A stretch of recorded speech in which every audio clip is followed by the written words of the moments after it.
Hey Dunchbags, what's going on? It's Landon Remixes here, and welcome to my review of the debut album from Tobu. This one's called Sugar. Kind of a random title, and considering that the singles Sprinkles with Hellberg and Candyland didn't make the cut for this album, I thought Sugar was a pretty weird title, but I'm not going to judge the album based on that. Honestly, going into this, I expected the absolute worst, since primarily Tobu's singles have always been progressive house. That's kind of been his motto, just releasing melodic progressive house since the very beginning, kind of growing in that no copyright sounds kind of scene, providing free downloads for all of his stuff, and for that I strongly commend him. He's definitely an awesome producer and he's got a ton of potential.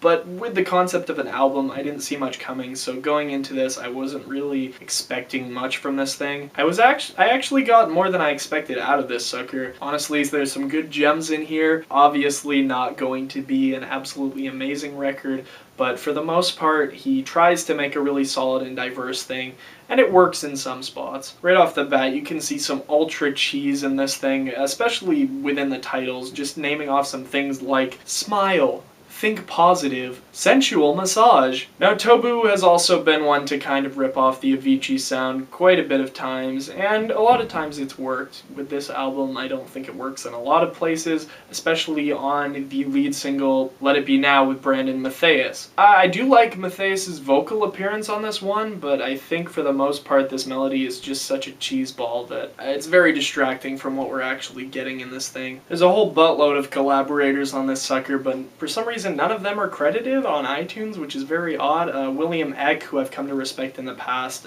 for his work with Stearner, has been pretty good, but on this track I just don't think it provided much. Pretty well-known upcoming producer Axero also features on this one on two sides, which really tries to take guitar playing to the next level on this one. Ultimately, I think that might be the only interesting thing about this track. The rest of the track is fairly flat and doesn't provide for much interesting. On the other hand, the next track, Casanova, is actually pretty standout for the majority of the album. Although you're once again taking off that standard slow electro sound, I think it's one of the more interesting tracks. The percussion on this one, kind of taking a little bit more of a Middle Eastern sound, is actually pretty cool. Smile, which is your most basic of progressive house tracks. We've got C4, which is your most basic of electro tracks. Think Positive, which is trying really hard to be a Kygo kind of sounding track, but takes the most bland twists of vocals I've ever heard. Yeah, Tobu, your music's positive. It's great.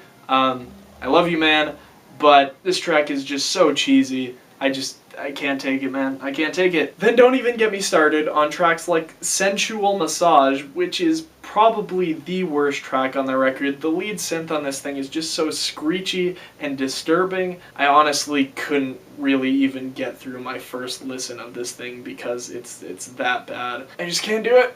I just can't do it. This track is too much. I love you, Tobu, but I'm sorry. Then after that, we get into my two favorite tracks on the record, I Feel Lighter and Damn Son. Now both of these tracks have these random dubstep drops. I think it works a little bit better in Damn Son. I Feel Lighter has one of the cooler vocal appearances on this thing, being a little bit less cheesy. It's a cool concept, and honestly, the lead melody of this one is pretty catchy as well. Probably wouldn't have loved the instrumental on this one, but the combination of production and vocals on this one is actually pretty cool.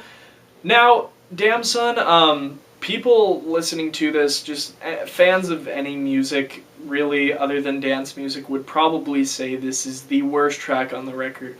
For some reason, I'm really digging this.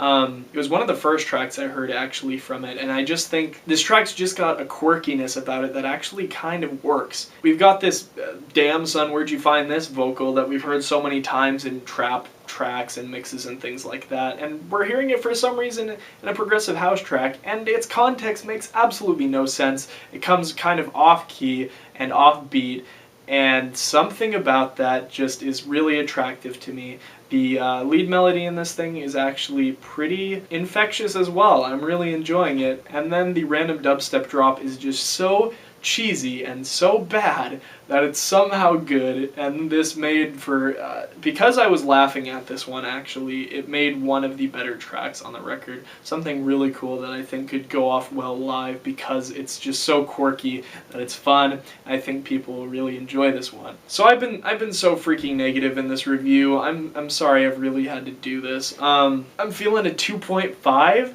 is pretty generous on this thing, so that's what I'm gonna give it. There are some really cool points on this album, certain times that I'm really enjoying it, certain times that I'm really not. Most of it is just pretty average house music. A couple of these tracks are really doing it for me.